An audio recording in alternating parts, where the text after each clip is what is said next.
I think we are. I think we might be live. Good morning. You're hauling SaaS this morning. You're hauling. We've got Lake Sunapee represented too. All right. I love it. Well, have fun, guys. Good morning. Hey, good morning. Let's haul some SaaS. We're doing it. We're doing it. This is the first hauling SaaS, probably the last hauling SaaS. Probably the last walking webinar. We'll see. It sounds like a great idea in the beginning here, though. Like, come about 5K in, we might be slowing down. Yeah, it certainly could slow down a smidge. So, well, if anybody's in chat, it's early. Shouldn't be. You should not be. You should be seeing this when you get on LinkedIn this morning after you wake up. But hopefully you're hearing us sound in that regard. So we'll try to go through this and have some conversations about SaaS. I'm trying to help you, Matt. There we go. Look at that. Yeah. So, John, you had this idea, right? So what are your thoughts? What do we want to chat about? We've got a lot of people here to talk. We've got COMPTIA vendors, we've got COMPTIA members. We've got MJ smoke past us. I mean, it just flew by. Absolutely flew past us. And we want to come here this morning. He's just pretending to run right now. Yeah, I mean, running past us too. You know what? I think we're going to be past quite a bit here today, Matt. But I would wager you're correct. Yeah, I think so. But we're all in SaaS, you know? You know what? We've got a lot of people to interview behind us. We're going to wait until they catch us and interview them as they go by. Now, we need to get on his level. He's got the actual camera here and the full kit. So a little more action. But yeah, we talked about what do we want to talk about this morning. You know, we're not just out here having fun, getting the 5K pumping before the channel comes down. Blood moving before we get back to work in the city. Yeah, absolutely. Maybe a little napping. But what we're here today is talk about the business application council here at COMPTIA. And we want to talk a little bit about SaaS. We're talking about hauling SaaS, play on terms here with our walk this morning. But we're going to talk about the SaaS vendors' responsibilities. We're going to talk about MSP's responsibilities using SaaS. And we're going to talk about all the things involved. I think we've got a pretty good talk track. We're going to talk about. Is that people cheating? Are they going down? Oh, we do have some people on the shortcut trail. So what? Okay, you guys know where we're going? No. We're following the trail. We're following them up there. These are the distractions you deal with. This might be more like a ChannelCon22 for us. Nice. Well, at least the one can be fun. But the point we're talking about is we want to ask people two questions, right? What can vendors be doing around SaaS to secure and protect the MSPs from their own actions? Yep. And what can MSPs be doing, right, to secure their clients and secure themselves? Yep. Right? That's the question. That is the question. And I'd like to question. Well, this is good. We've got Frank here with Nowhere. Yeah, he's been live. Well, you tell us the answer to your questions. Are you an MSP? No. Okay. What vendor are you with here? So, the vendor I'm with is the product called Nowhere. Vulnerability management. So, the big thing that vendors need to do is provide MSPs with simple add-on, incremental credit security. And the rest of the company just a little bit more. They need SaaS live, a couple of protections, their user is protected, and then security down the end user. We protect the devices, notify when you're going. Right? So, we're not going to do one of the folks. John, if you want to take it very much. Yeah, I was going to dig into that actually. So, what practices can a vendor be doing? What practices MSP or Nowhere? What can you guys be doing in your internal business to actually get MSP? Not only just you, but what practices you do, but also what can everybody do? We're responsible for protecting ourselves to make our services for the MSP, right? Whether we're a SaaS product that needs to be, we can't provide great stability for the MSP. Oh, I like that. You're tapping into my exact point. Okay. First interview went well. Yeah. So they got to, we have to be responsible. We also have to provide yeah, you're supposed to have to that problem, right? Yeah. First, you have to not be affected or be attacked. Right? But secondarily, you have to actually help enable them to protect the effective. right? They're by protecting themselves, they're protecting us. Right? And you again, you got to know what's out there.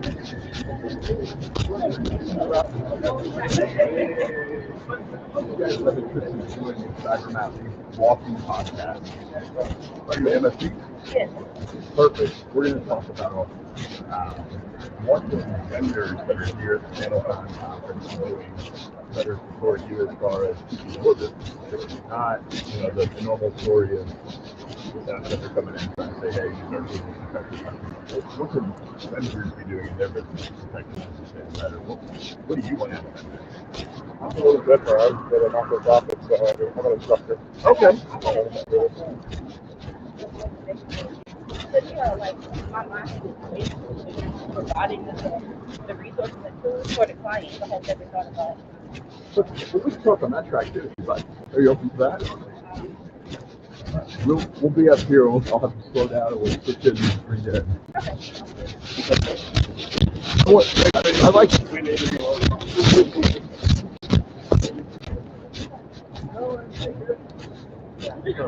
So I've recruited behind us here. We've got more answers. Do we have more answers to problems? All right. Fantastic. Thank you so much. Thanks for joining us, Frank. Who wants the mic? I will. All right, John, you're the interview on the camera today. All right, we got Cyber Matt Lee here. We're doing a walking webinar. And who are we here with this morning? COMPTIA Foley here from Atlanta, Georgia, representing High-Tech 2.0 and United Youth of America, a nonprofit. Oh, I love it. I love it. I love the not-for-profit angle, too. That's amazing. Yes.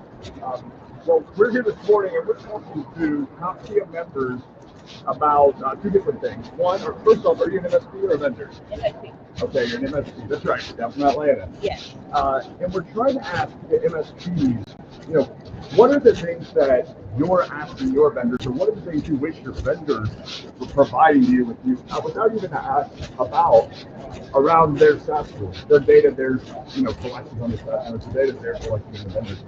What's the kind of stuff that you want from them? The only thing that I really prefer is really to know that the data that we're providing is secure. Yeah. With everything that's going on, it's coming from like a major corporation. I need to know that I'm providing my clients data, but I need to know that it's protected from like ransomware and phishing and all of that stuff. Because if you look at it, like one of my clients, it's a big vendor, and they get attacked all the time. So they need to like assure me that my client data is protected, and I don't know how they can actually do that. Even though they sell the products and resources, that doesn't mean they're actually securing the data. Well, I appreciate that. And I think that's the big thing we're talking about, the big elephant on the walk, right? We're wanting to talk about like the security, and I think there's lots of tools. And I really applaud you for the data centrism, right? Data is the center aspect of this, and a lot of people think of the system or whatever it may be, but really, it's my data, my customer's data that matters the most. So yeah, great point there. It's like a lot of PHI. We don't really talk about that. We just talk about how we can protect your system. So within the system, you have all of this, right? And that's very important because one social security number is gone. That's it. And you already. That's why I use John's. And I think that goes to the root of it, right? I mean, vendors share this responsibility, and if you talk to a vendor who's not willing to share the responsibility, you might be talking on their own time. But I think there's good questions you can always ask. I sit on the other side of it a lot. Asking really simple questions and smoke tests, I would What say. is your type? Do you have a cybersecurity engine? Yeah. Do you have cybersecurity policy? What's your SSP? Yeah. Right? Those are things you can ask. Now, maybe they can't share them. That's an interesting challenge, right? You have this OPSEC reason to protect that data as a vendor, but you also want to share trust. Right. And so that's a really hard thing to accomplish, and interesting, maybe separate conversation I can actually read. But Yeah. Well, we need to slow down the pace. We got so many MSPs behind us we're going to be able to interview too. But we got to interview them. we got to interview them all. Well, I think that to talk about that actually is kind of a conundrum on the vendor side too. I don't want to give you all the security policy credit. I'm trying to protect that to protect my data. protect my application. Right. But let's smoke test. This one maybe over to Matt, where we've got our guest here joining us. What are some questions that you would ask that anybody that's on the call, without having to sign an NDA or anything like that, what are some good smoke tests to run past your vendors? Yeah, that you think are good questions they should be able to answer? I think some of the good questions I think are better standards. And we're starting to head towards using standards like ASVS, right? OAuth Top 10 has an ASVS. And if I could simply say, hey vendor, do you meet ASVS level 1? And do you have your SOC 2? Those two combined, I think, would answer that question pretty well. The challenge is that without a standard, so if anybody's not familiar with ASVS, it asks simple questions like, how do you handle your secrets? Yep. Are there ephemeral machines in use? Do you destroy things that you use? And how do you collect and store? And to a large extent, man, I'm out of breath. Woo! We're at a pretty good pace, though. I think we are. Yeah, but they're getting deeper in the actual tactical technical operations. Where SOC 2 is easily tension-driven. Yeah. Right? You can very easily manipulate that to be a good thing, but it's not. So, I like standards. That's my thing. Now, I think we were passing that. There we go. We've got more people live. Are you joining us from the CompTIA ChannelCon? I don't know about getting out a group with a good pace. I like it. Yeah, well, you are. Well, then that means you are joining us.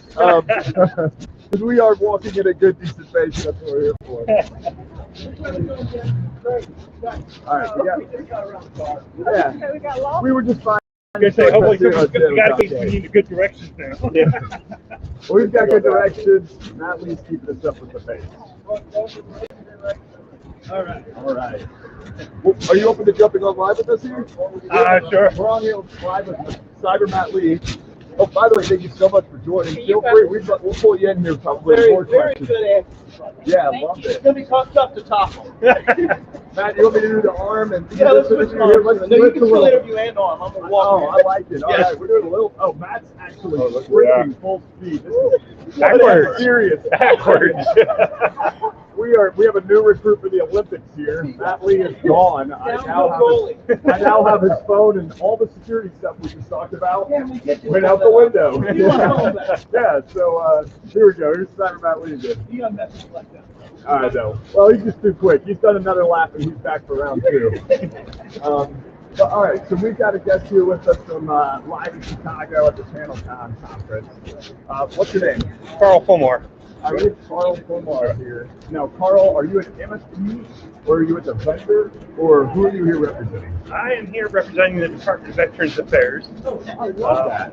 We offer IT certifications to our employees. The shop down part of it is the training department. I love that. That's a fantastic thing. What's that? I haven't worked with them yet. We might be creating opportunity here on the 5K too. That's what I'm hearing. One of the reasons I'm here is networking. This is an important way to network and find out new vendors and search out. So we're here trying to make a little bit of an impact. Obviously, we're having a little bit of fun too. Now, what's the role with this not-for-profit? I have 2 contracts that I manage with IT service providers. Okay. They then go out, reach out to the vendors, the training vendors, to offer IT certification courses to the OIT, Office of Information Technology workforce within the VA. We have over 8,000 IT specialists that need to be trained. Yes, it is. It is. And 700,000 jobs. Yeah. Well, So yeah, we've got a lot of jobs. yes. Well, now, I love that. You actually have a really unique frame of reference for today's conversation, because we've been asking MSPs what their vendors should be doing to better secure their data, and what kind of practices and what MSP data. Then we've been asking MSPs what are they asking out of those SaaS vendors. I mean, you're interested because you're building training for the veterans to go into the workforce to work with vendors. Am I correct in that? No, but we train the OIT course. Okay. Okay. Yeah, we don't touch the veterans. Okay. Got it. Or the VA department. Correct. Well, and now that's still an interesting lens that helps with well. So, especially with these first and all that kind of third parties might actually have data, assuming that you're working with. Possibly. What we'd like to ask before we get out of it is, are there any good distinct questions when you're working with third parties that might have access to your data, like good security questions that you're asking during the process? Well, everything written into the contract, into the solicitation. Yep. They keep no data on their server. Okay. Everything on the VA servers, which we hope and pray everything is good, secure. But so the data generally does not leave the Department of Veterans Affairs. Oh, wait, let's take a look. You're live on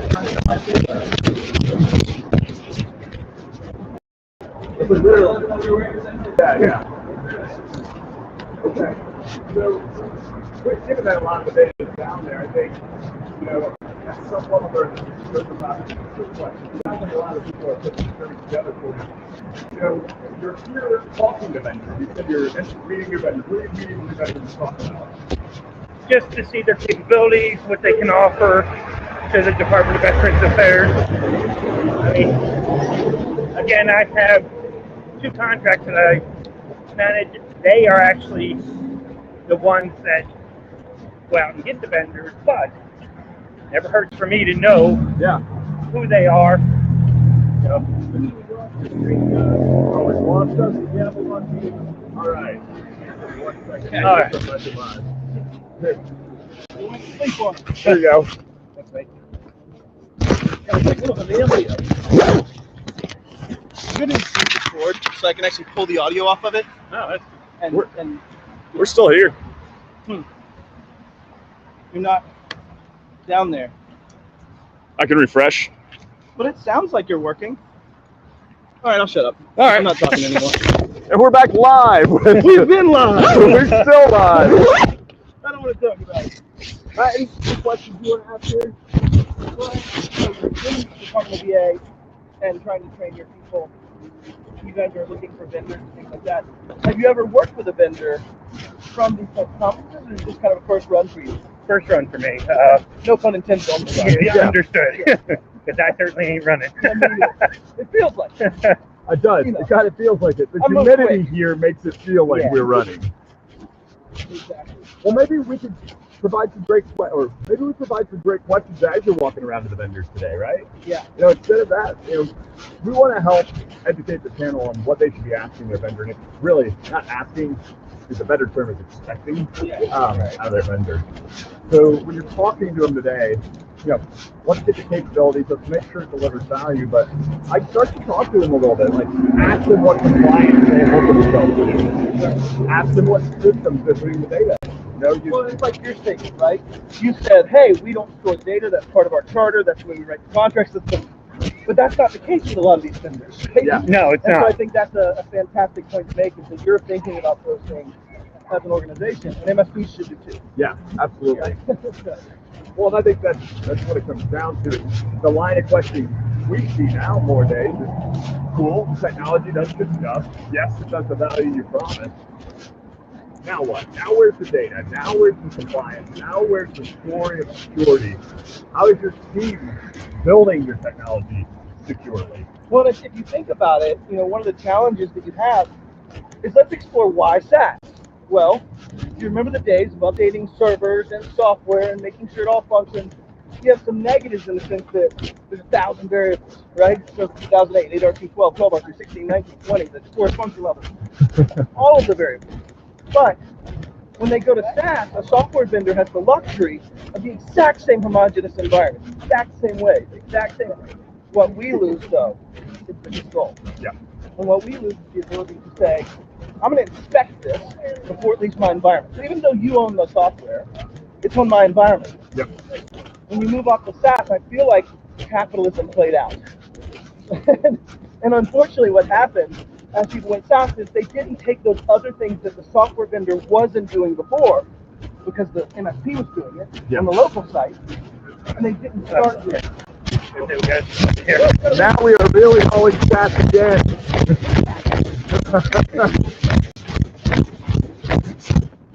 But the point is, I feel like a lot of the vendors are finally being called by capitalism as well to be more secure and do those things. Inspect the traffic, log it, find the thing.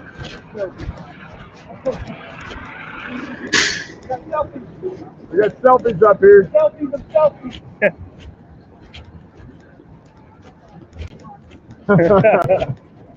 Okay, let's fun. All right. All right, we got some more victims. Yeah. We're going to pass down. We do need to find another victim here. Good. But maybe what we thank you, by the way. Thank you so much for joining. Appreciate it. Good luck today on your vendor hunt, by the way. Thank you. And ask them if they're securing their data and how. And don't let, oh, yes, we do, be the answer. Yeah, we're secure. We're secure. Don't ask the second question. Security? The VA's had enough headlines on bad data. The VA's not going to stop at yes, we do. I like that. Now we're entering the obstacle portion of our. This is the part where the conversation starts to take a nosedive along with us. Hey, John, you're in good luck. I've got you ready for the youth. Escort policy. Yeah, you're now escort. I'm here with Matt Lee. I need an adult supervision as we walk onto the pier, apparently. Not inaccurate. No. But Matt, go ahead. No, you go ahead. You say now might be a good time as we talk to some people. We've got a lot of good hot takes too, right? Like a lot of people have the right general. The one about data centrism is great. I know. Well, and that's the thing. A vendor should really open up those kind of questions. I actually get a bit fearful when I run into some of my customers that aren't asking that question. Yeah.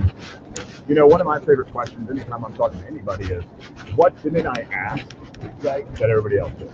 It doesn't matter what I'm doing. That's like one of my favorite comments. Oh, just in the gap and what normalcy is in that regard? Yeah, like if I'm talking to a new vendor, what did I like asking, what did I ask that nobody else does? Yeah, well, that's where you, Matt. But I think maybe we could come up with a few good questions that we walk away with that's livable. Yeah. And once again, I don't think accepting, yes, what we do, or without something actually written in stone as an acceptance. I guess if it wasn't just questions, one of the things that I would look at, and I think you keyed in on this, is what is their transparency level? Yeah. What humility exists, right? If there's some degree of an arrogance or lack of transparency or obfuscating or moving along, if you will. Yeah. And I feel like those are the type of things where they should be indicators. Yep. And my advocation to every company, my company, your company, all of them, is to be more transparent and humble around cybersecurity. Here's my gap, but that same lens goes to an MSP. When we talk about MSPs and their risks, right, to their customers, what they should be doing to secure their customers. Gotta breathe. Hold on. I know. It's your problem. Yeah. You're not having that problem. You don't carry around that problem. I mean, we sweat through the COMPTIA out shirt here. Sure. It is humid. But I think MSPs should be more humble and transparent about where they live in their own cybersecurity. Well, and I think they should, because let's be open and honest, right? Like, we live in a world. Turn around. That's what we're considering. I'm in. Seeing if we can walk through Christian.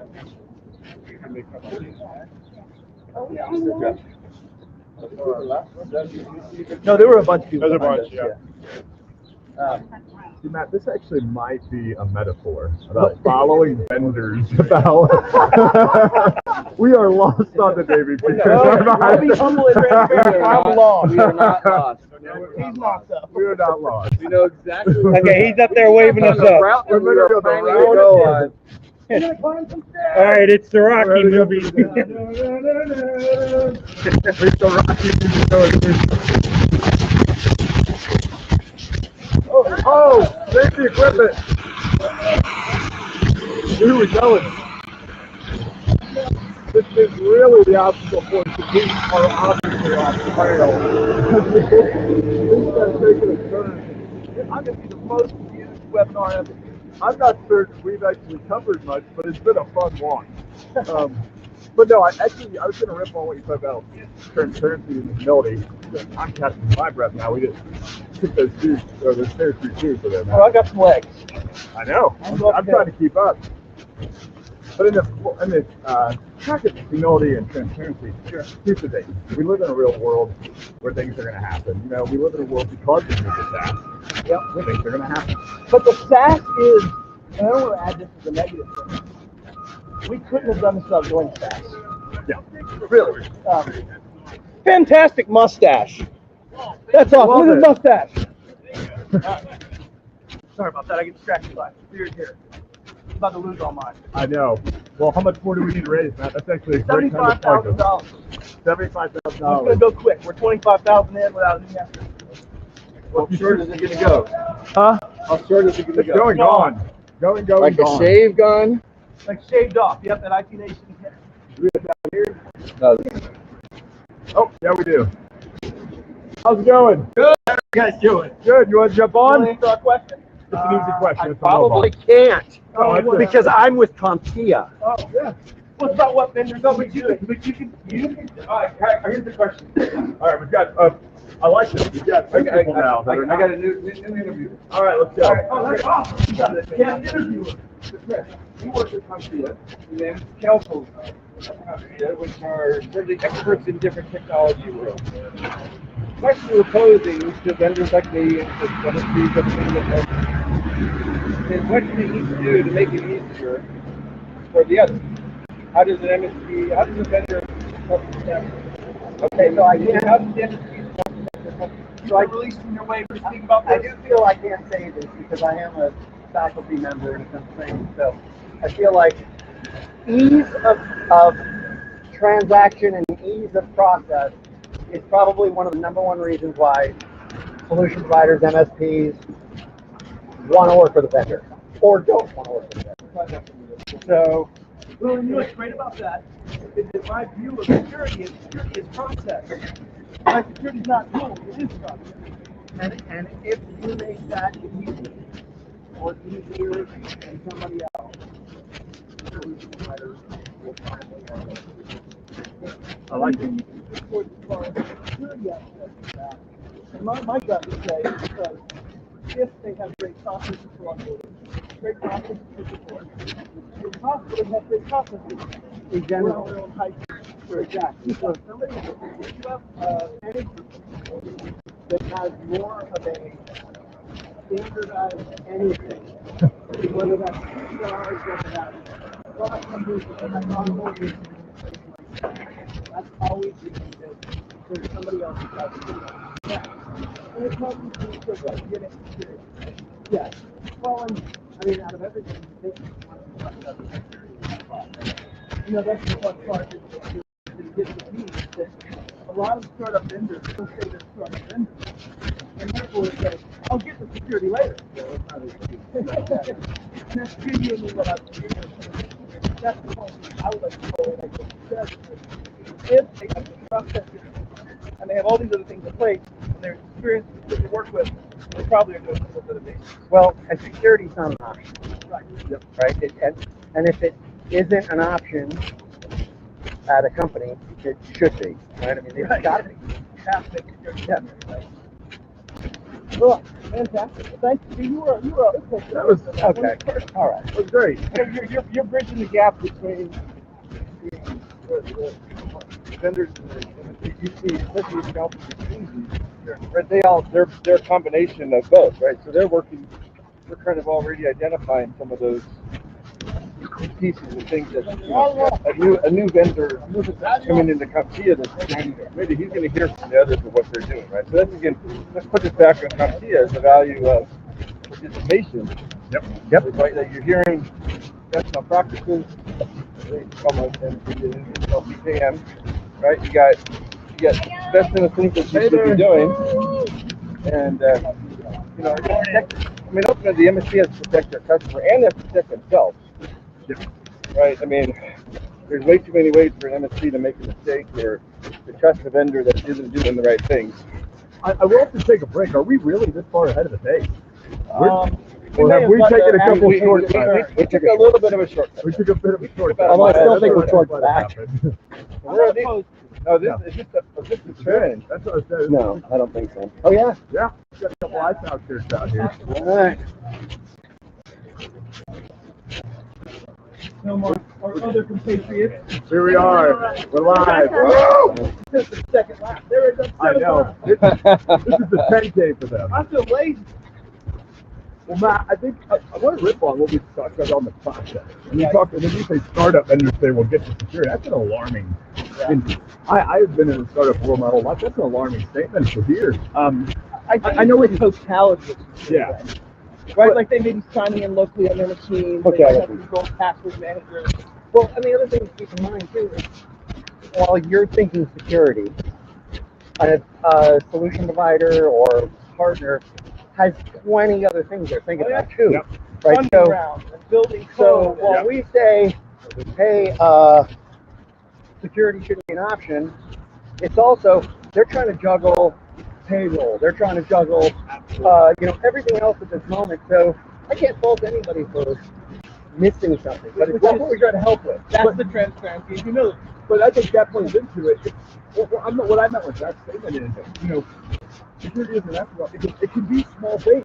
It doesn't have to be the whole Free hug. Free hug. Yeah, Free hug. Wait a minute. We got a highlight here. I think he's actually stealing your energy. He did. Are we in the right direction? Yeah, Rob's up there. But what the thing is, not to roll the entire ocean. Right. Security is About iterative improvement. it's a journey. We're being platform here. Oh, we got I got real excited. I thought we had a. I like it. I love it.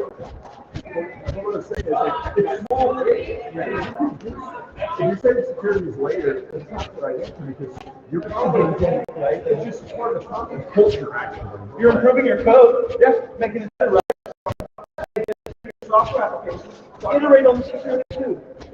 How do you guys have process around procurement, protecting their data during There's small little things you can do. Talk about your security development lifecycle. Yeah. Like SDLC model.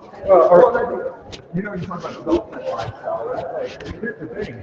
We don't have waterfall development anymore. We're not planning a project for 4 years and deploying it. Right. You want to plan security for 4 years and deploy it. Yeah. Just these small iterative improvements, line off a couple of things that you're going to do this month, this quarter, implement it, and stack on top of it.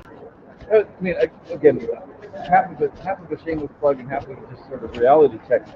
That things that are risky and vulnerable, right, change all the time. Yep.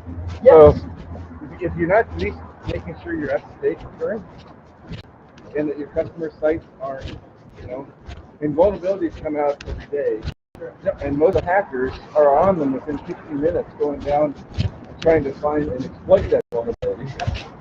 So if you're not constantly looking or getting reports on it, you're waiting to get punched.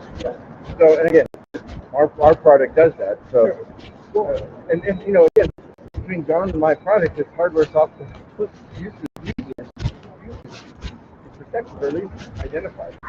But it goes back to that layer of protection, right? It's about building iterative and productive. It's not about one vendor being a case. Anybody that claims, and nothing you and I are thinking, anybody that claims they're the whole answer is wrong. Oh, God. But again, from the MSP standpoint, I can see where they're overwhelmed, right? I mean, there's so many things to start with. So where do you might be 3, how do I get to 4? Yeah. Right, when there's 10. Right, or even maybe you're 1, maybe you have a firewall and a little bit of backup PR.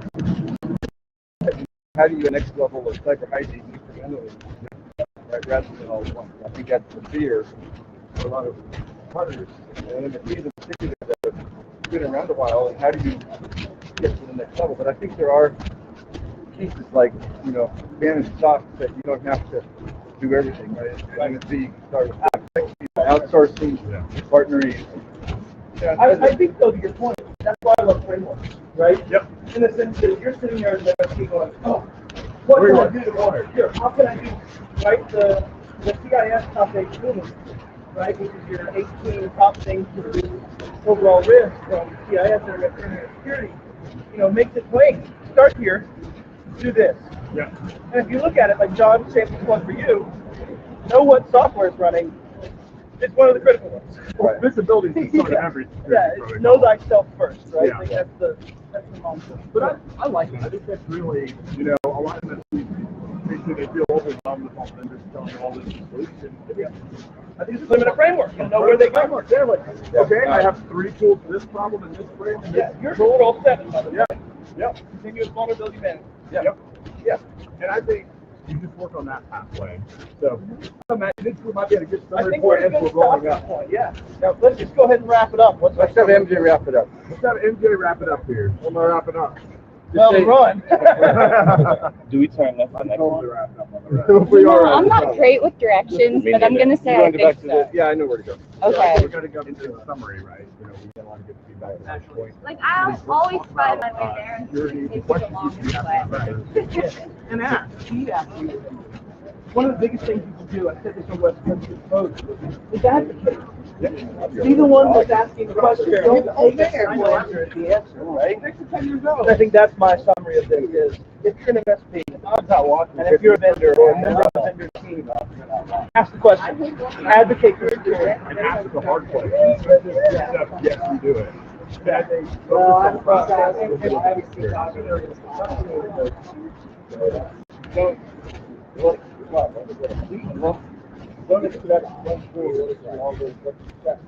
Right. Start somewhere. Start identifying your software. Yeah. Identify what hardware your customers have. And make sure that you know what's in that hidden closet or that extra printer they brought in. That's an open port that's, whatever. It's a tech service. You gotta know what's out there. And then you go incrementally. John, you want to close this out, buddy? I think, we've talked about a lot. We're going to summarize this up in a post together. I think focus on the process. Ask what the data is. Don't allow simple answers to be the end of the question. You need to push the vendors, and the vendors need to push you too. And I think align to an actual process like CIS or potentially good control check and build your vendor spec against it. If you walk away with those 4 things, hopefully this 30-minute session. This is actually far tougher than I thought it would be. Hopefully they're not getting seasick by watching this go up and down on the camera. So, perfect. I want to add one more thing. If your vendors are transparent, if your vendors are humble with you, talk about their risk, No, I didn't. then definitely do not beat them up over being transparent. Yes. That is the first step. So thank y'all. We're out. Cheers. I think we can sip in a fun few things out of that.